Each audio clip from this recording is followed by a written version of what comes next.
Hi, my name's Bill Cordell, and I want to share a story with you when I was a little boy. Now, my birthday is the day before Halloween. That's right. Yeah, can you imagine how exciting that is? I mean, unlike if your birthday's on Christmas and, it's kind of, it's difficult for people. But Halloween, there's no downside. I mean, think about it. The day before, I have my birthday, presents, party, great time. And then on Halloween, you dress up, you go out, and you get candy. People give you candy. Whoa, what could be better than that? That's when Halloween was for kids. Yeah, we used to have so much fun. Now, my friends and I, this year was really special because I was 9 years old, and this is going to be the first year I was going to be able to go with my friends without our parents and go trick-or-treating. And I wouldn't have to take my big brother along either. No, it was just going to be us, and we were going to have the best time. Oh, we love monsters. Now, the monsters back in the day were like the werewolf, and Frankenstein, oh, and Dracula, I want to soak your blood, and the mummy, oh, and I don't know if you've ever made a model airplane or a model car, but back when I was a boy, they had model monsters. Yeah, there was a whole set of model monsters, and we used to make them. Now, there was my friend Mark, and there was Jimmy, and there was myself. Oh, we were the three musketeers. They lived on either side of me, Mark and Jimmy. And we were always together, having the best time. We loved playing together. And not only we played cowboys and Indians and war and all those kinds of games, but we also played monster. In fact, Mark would get his father's film camera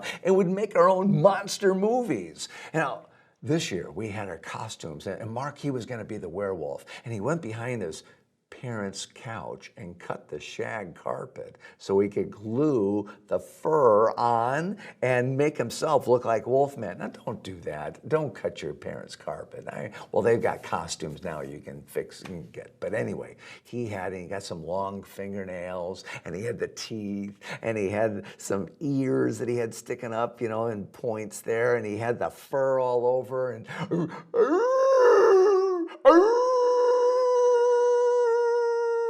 oh, he was a good wolf man. And Jimmy, now he had a Frankenstein mask, and he painted his hands green and put like he had stitches all over his hands and on his forehead and on his cheek, like he'd been stitched together like Frankenstein was. And he got some big, tall black boots, and he had the mask that had red eyes, and it was a little switch in his arm down by his hand, and he could flick it and it'd go blink, blink, blink, blink, those red eyes. And he'd go, Frankenstein. It was great. And I was going to be Dracula. And I dyed my hair black, and I had a widow's peak like this. I got white makeup all over my face so I looked like I was real white, and I put on dark eyebrows, and I had the teeth, and I chewed up some red licorice so that it would dribble down my chin and look like there was blood coming out of the fangs. And I go behind a big cape that I had, and I had a white shirt and a vest, and I go, I want to soak your blood. Oh, we had the best time. Oh, yes. Blink, blink, blink, blink. I want to soak your blood. Oh, we were all ready to go out and go trick-or-treating. My mom said, wait, there's some conditions. What? Yeah, there's rules. Okay, what are the rules? Well, first, you have to stay in the neighborhood. Second, you can only go to houses that you know. Third, there has to be a light on in the house. If there's no light outside, then that means they don't want you to come, so don't go to that house. And fourth, when you get the candy, you have to bring it home. I want to look at it before you eat it. Nobody eats any candy until you come home. And last, you have to be home by 8:30. Is that understood? Yes, ma'am. Yes, ma'am. Yes, ma'am. Yes, we understood. And off we went. We were just so excited to be going, yes. Blink, blink, blink, blink. I want to suck your blood. Well, we had a whole routine worked up, and we went to the door. The people would open up the door, and they go, oh, they got a big kick out of us, you know. I want to suck your blood. And they gave us all kinds of candy. Back then, we had big candy bars. They didn't have the little candy bars that you have today. We had big candy bars, and we had all kinds of great candy like Mary Jane's, and we had, oh, licorice. I love licorice. Oh, yes. There were so many great things, and we were having the best time. And you know how kids get when they get together and just try to make each other laugh. You forget about where you are and what you're doing. Now, our neighborhood went from Oak Park Avenue over to Scoville, and from Augusta down to Erie, and that was it. And it was just about a few blocks. And we were going along down Scoville Avenue and not paying attention to where we were or what time it was. And pretty soon we had gone past Erie, and we were down at Lake Street. And all of a sudden we realized, we were out of the neighborhood. We were just about ready to turn around when we realized we were by the haunted house. Now, in our neighborhood, if you said, hey, have you been by the haunted house lately? Everybody knew what you were talking about because it looked like it was right out of Central Casting. It was an old Victorian house. It sat up on a hill. It was Gothic looking, and it had gables, 3 stories, and the paint on it looked like it hadn't been painted in over a century. And it was peeling. And you could see there were cracks in the boards. And even up in the high window, up in the attic, it looked like it was cracked and broken. And whenever you went by the haunted house, I'd look up, and sometimes it would seem like I saw somebody looking from behind one of the curtains. And then they'd go away. It was very, very spooky. Well, when we saw that we were by the house, we all stopped. Now, it had a big iron fence around it. You know, the kind of fences that have those points all the way that look like spears sticking up? Those, oh, spikes. Do you ever have what you call an instigator in your group? Somebody that always tries to get it going? Well, that's the way Mark was. He was a short little guy, and he always tried to get something going. And he said, I dare you to go up there and knock on the door. And I said, no, we got to go. We're late. We shouldn't even be here. And Jimmy said, yeah, it's your birthday, Bill. Why don't you go? Well, you know what? When somebody dares you to do something, don't do it. But I didn't know that back then. You know, I thought I had to prove something. So I took the dare. I opened up the gate to the fence. And my friend stood there and watched me as I walked through the tall grass. It hadn't been mowed in months. I didn't know what could be crawling through there. Maybe it was snakes or rats. Or I started stepping real quick through the grass, and I got to the steps. They squeaked as I went up to the front door. And on the front door, there was a big knocker in the shape of an eagle claw. And I pulled the claw back, and I let it go. Boom! And the door flung open, and I stood there frozen, because there was this tall woman. She was old, and her hair was white and done up in a bun on top of her head. Her fingernails were long and black, and she was all in black except for a white collar around her neck. And she looked at me and she said, I love little children. I was frozen in fear, staring at her. My mouth dropped open. And she said, oh, are you trick-or-treating? I just stared. She reached over with her long black fingernails and long bony fingers, and she grabbed something out of a black cauldron It was round and it was wrapped in black paper, twisted on each side.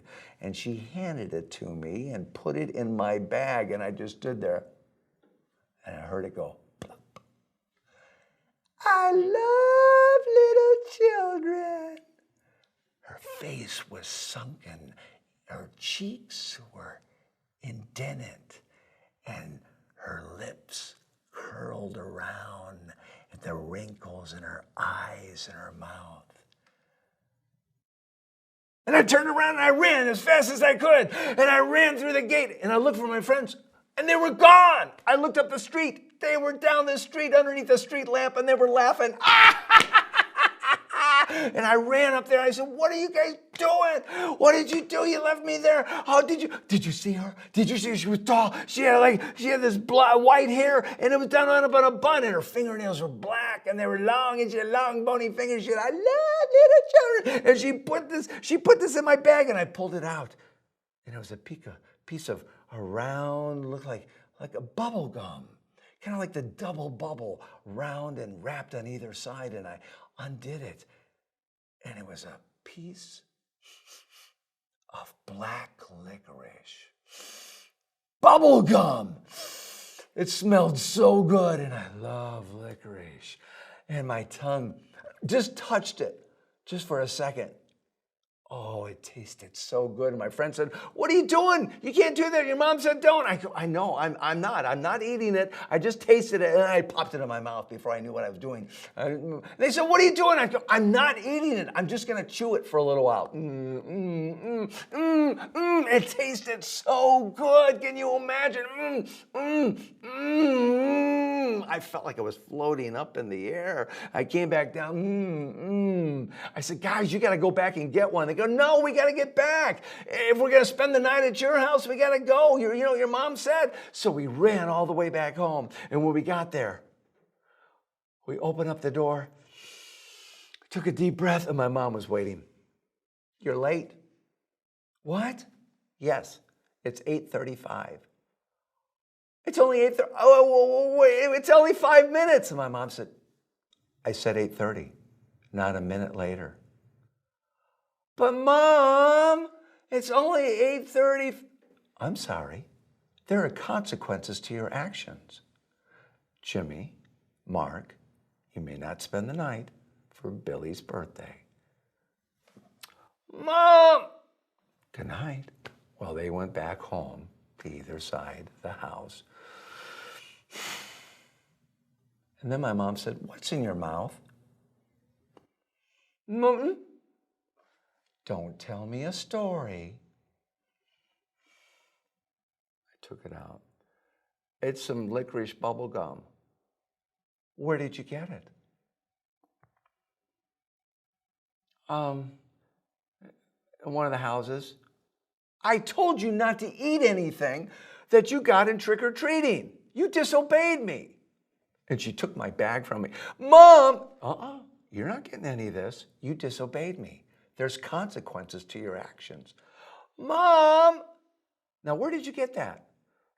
From the house down by Scoville and Lake. What? I told you not to go out of the neighborhood. Oh, you're not getting any of this candy, mister, and you are grounded for 2 weeks. Mom! You want to make it 3? Now go upstairs. Throw that away and brush your teeth. I went upstairs. I looked at that black bubble gum. I thought, this is all I'm going to get for Halloween. That's probably the only candy I'm going to get for the rest of the year. I put it on my bedpost. I went and tried to brush my teeth, and I brushed and I brushed. And when I stopped, the best I could do was gray. I brushed some more. My mouth was so black. Oh, I brushed and I brushed, and I even got some baking soda.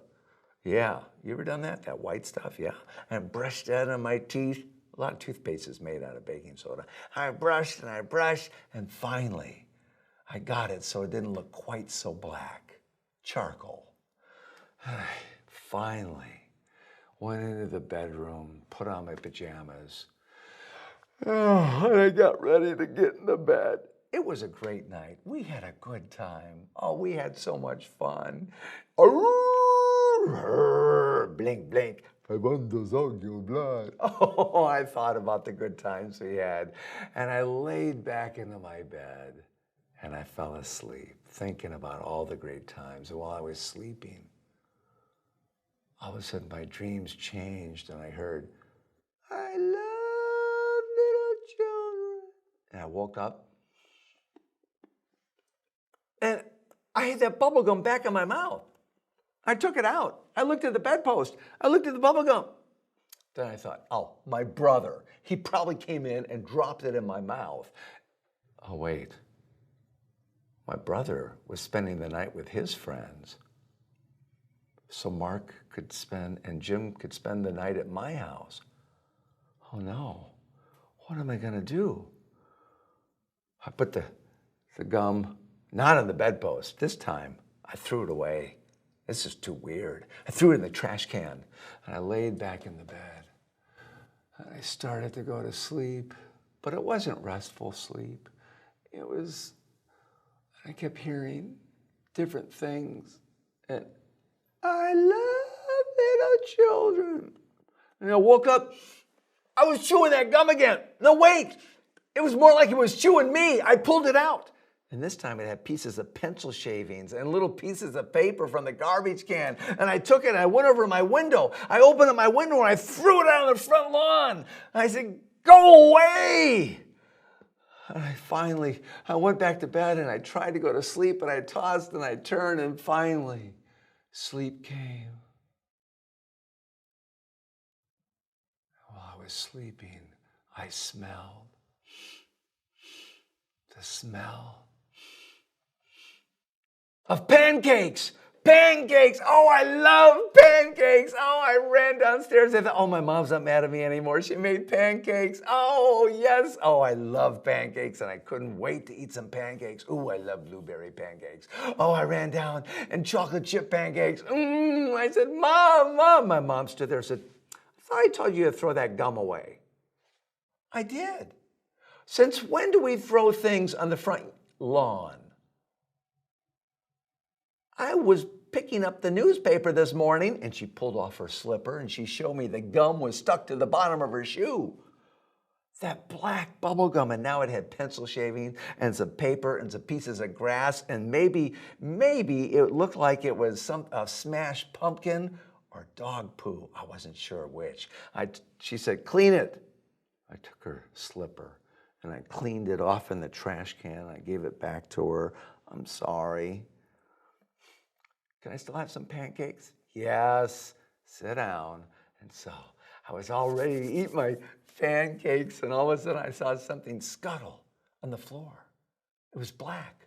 I looked out of the corner of my eye, and I heard, I love little children. It was crawling along the floor, and my mom said, what's that? I said, a cockroach. She said, a cockroach in my house? Get it. I took off my shoe. I was trying to get it, but it crawled underneath the table. Went up a leg. It went underneath the table. It was crawling on the underside of the table. I found a mason jar. I opened it up, and I stuck it underneath the table, and I caught it, and I moved it and wiggled until finally it dropped down into the mason jar, and then I saw, and it was bouncing around on the mason jar like it was trying to get at me, and it kept saying, I love little children. Oh, I screwed on the top of the jar, and I took the jar and I wrapped it with tape, and then I put aluminum foil around it, and then I put it in a paper bag, and then I put that in a plastic bag, and I tied it real tight. I said, Mom, I gotta go. I just remembered, I gotta go real quick, and I gotta do something. What? I just got to do this. Please let me go, please. And I'll be grounded for 3 weeks, I promise. And I go, and she said, oh, God.